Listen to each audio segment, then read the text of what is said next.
Kanarra ilaallu immoo qorannoo guyyaa kaleessaa Amerikaan Health Association waa'ee buna dhuguu fi effektiin fayyaa irratti qabu ilaalchisee baasen qabadhee jira. Mee waa'ee buna dhuguu fi hariiroo buna dhuguu fi fayyaa waliin qaban ilaalla. Egaa dhalli namaa buna dhuguu kan eegale jaarraa 15ffaa keessadha. Akka ragaan agarsiisatu jechuudha. Baay'ee kan turedha. So yeroo ammaa kana akka addunyaatti bunni dhugaatiiwwan yookaan wantoota dhalli namaa dhugan keessaa hedduminaan kan dhugamu keessaa isa tokkodha jechuudha. Qorannoon kaleessa ba'es yoon jechaachatti jijjiiree akkas jedha. Guyyaatti buna siinii meeqatu dhuguutu eeyyamama kan jedhamu yookaan eeyyama rakkoon qabu kan jedhudha. Qorannoon sun egaa akkas jedha. Bunni siinii hagas qofatu gorfama kan jedhu hin jiru. Sababni isaas namatti yookaan nama tokko nama biraa gidduutti hangi nuti dandamannu yookaan hangi nuti toolereetu goonu gargari waan ta'eef hanga kanaatu sharpii fayyaaf gaariidha. Hangi kana ammoo gaarii miti kan jedhu hin jiru. Kanaaf qaama ofii abbaa masaatu beekkataa qaama ofii dhaggeeffachuutu irra wayyaa jedha. Akka waliigalatti immoo yoo baay'ee hedduu ta'e fakkeenyaaf buna kaafeenii hedduu kan qaban dhugaatiiwwan annisaa kennan jiru. Energy drink kan jedhaman. So kaafeeniin yoo hedduu ta'e yoo baay'ee hedduu ta'e fakkeenyaaf kanneen akka dhugaatii annisaa kennan keessa jiranii carraa dhibee onnee fiduu isaa ni dabala. Akka waliigalaatti garuu kaafeeniin guyyaatti miiliigiraama 400 fi isaa gadi dhibee onnee irratti akkasumas strookii wajjin wanta wal qabatu tokko hin qabudha. Guyyaatti kaafeenii miiliigiraama 400 fi isaa gadi fudhachuun rakkoo tokko hin qabudha.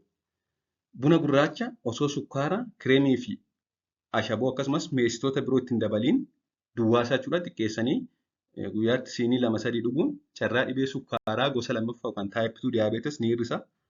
Carraa dhibee onnee ni hir'isa. Carraa istirookii godhachuu akkasumas carraa dhaannaa onnee sirrii hin taane aritiimiyaa ni xiqqeessa jedha. Guyyaatti 400 gadi taanaan miiliigiraama 400 gadi taanaan kaafeeniin sun rakkoo hin qabu jedha. Faayidaawwan guyyaatti buna siinii 2-3 dhuguu ilaalu. Faayidaawwan buna siinii 2-3 guyyaatti dhuguun qabu kan jedhu. Tokko dhukkuba sukkaaraa ittisuufidha. Taayip 2 diyaabeetis kan jedhu. Qorannoon hedduun kan mul'isan bunni dursee yookaan osoo namni tokko taayip 2 diyaabeetisiin godhatiin dura akka inni dhibee sukkaaraa kan taayip 2 diyaabeetisiin godhan irraa ittisuu keessatti gahee guddaa qabadha. Dhukkuba sukkaaraa yeroo ammaa akka addunyaatti egaa namoonni miliyoona 300 oltu ittiin qabamee jira. Namni buna dhugu garuu carraa dhukkuba kanaa yookaan taayip 2 diyaabeetis godhachuu kanneen kaanirra persentaa 25 hanga 50tti gad bu'aadha jedha. So guyyaatti buna siinii 2-3 dhuguun yookaan kaafeeniin isaa 400 gadi kan ta'e miiliigiraama 400 gadi guyyaatti fudhachuun carraa taayip 2 diyaabeetis godhachuu persentaa 25 hanga 50 ni hir'isaa jedha kanneen kaanirra kanneen dhugneerra. Faayidaan isaa inni lammaffaan carraa dhukkuba onnee fi dhiiguu sammuu keessatti ni hir'isa yookaan istirookii ni hir'isa jechuudha. Karaa tokkoon dhukkubni onnee fi dhiiguun sammuu keessatti yookaan istirookiin wal qabata waan ta'eef dhukkuba sukkaaraa yoo ittisuu dhukkuboota onnee fi dhiiguu sammuu keessatti yookaan istirookiin ni hir'isa. Karaa biraatiin ammoo wal dha'uu rukuttaa onnee yookaan heertaa riitam disturbance aritiimiyaa isa jennu kan dhukkuba onnee fi istirookiif nama saaxilu ni hir'isa. So akkaataa rukunnaa onnee ni sirreessa jechuudha. Guyyaatti buna siinii 2-3 dhuguun. Carraa dhibee onnee fi akkasumas istirookii godhachuu ni hir'isa.